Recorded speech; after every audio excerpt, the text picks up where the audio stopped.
Kanika is saying, someone in my family doesn't behave well with me and I think she is jealous of me. How to handle people who are jealous of you and behave rudely with you? Okay, that's a wonderful question, Kanika. Now, my suggestion is, in this case, the classic Hindi kahavat, tali do haath se bajti hai, right? Ek haath se nahi bajti hai.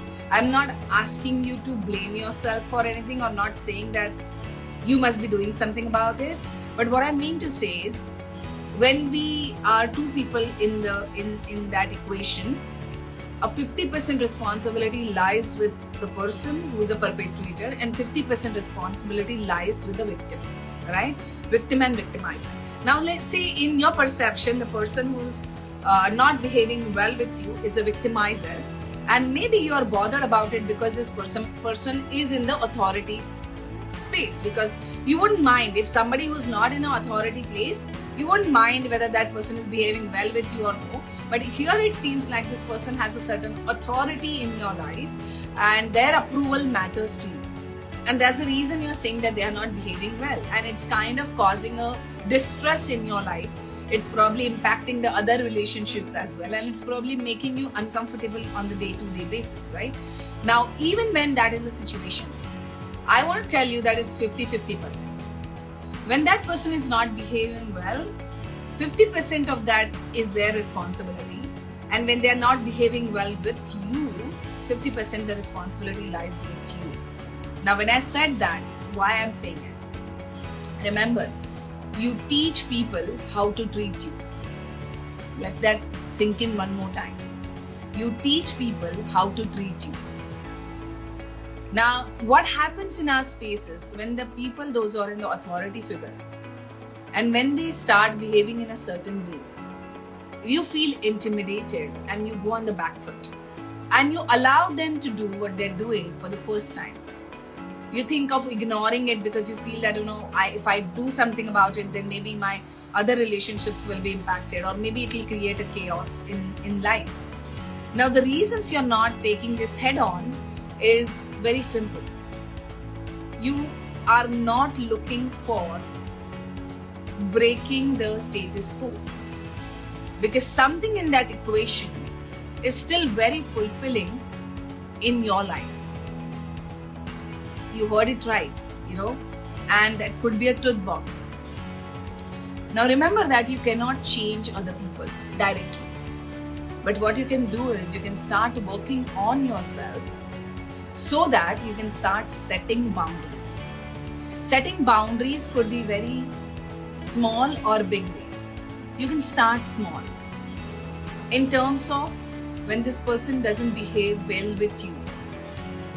How can you start expressing through your body, through your face expressions, or maybe directly saying it?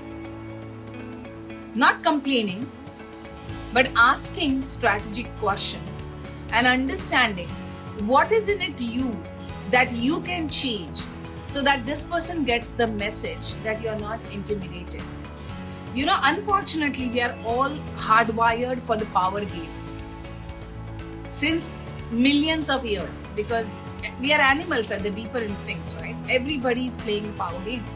So when you get intimidated for whatever reason, and intimidation comes from the space of when you look at somebody as, oh my God, this, when you put someone on a pedestal, you start feeling intimidated, and then you start feeling, oh, I can't say anything to this person, because if I say something to this person, maybe things will not go well for me. Or when you start, looking down upon somebody, you start intimidating them. That's the game every human being plays at the deeper level, especially in the relationships and close relationships. So when you want to understand this, that what is in this person intimidates you, and why does it intimidate you? The intimidation comes from the space of lack of your self-worth, of feeling that if you question this behavior, maybe something you will lose in your life. So ask yourself this question: is this true? Is this true that if you question this person's behavior, are you going to lose that precious thing that you don't want to lose? And how can you secure that precious thing before questioning this person? So how can you start building your fortress of solitude, or having people in your life, those who are supporting you, before you question this person? So it has to be a very strategic way of understanding. And also the second thing that you need to understand is, how can you create a balance rather than keeping this person on pedestal or keeping somebody below you? How can you create a balance in your space so both of you in your mind are equal? Because let's be honest, at the soul level we are all equals, but only when we are in this world everybody has a different value. So maybe you need to understand that maybe your perceived value about this person is very high, and that's why you are intimidated. So how can you bring in your value up so that you become equal in this world? The value could be financial, emotional, physical, mental, anything. Whatever is necessary in your space. And when you look at these things, you start thinking from the point of view of how can you become more equal in your mind, in your heart with this person. And the moment your self-worth increases, your value increases, you start setting healthy boundaries, because the person opposite to you start noticing it, and automatically they start backing off. You see, in the jungle, when there's a power game going on, if suppose there are two tigers, or if suppose there are two elephants fighting, whoever is more powerful, the other one backs out, right?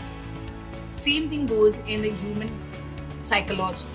And this is the truth, hard truth. Let's accept it, and let's go from that space that how can you start increasing your self-worth so you are no more playing that game. That's the beauty of human life. You don't need to play the game. But to be in that state of not playing the game, first you have to play the game so that you can rise above the game. Remember that. You cannot escape it. If you are already in the game, you might as well win the game. And when you win the game, you don't play the game so that you don't become the victimizer. Right now you are at the receiving end, but how can you stop being at the receiving or giving end? By playing the game well and then surpassing it and going and being in the state of, complete extraordinary self, so that when people look at you, they seek advice from you and they ask you that how can I be better? How can I be like you? So aspire to be that better version of yourself, but this is a route that you can take to get there. Okay, I hope, Kanika, this is going to help you to little more understanding about yourself and to understand how can you start working on yourself. All the best.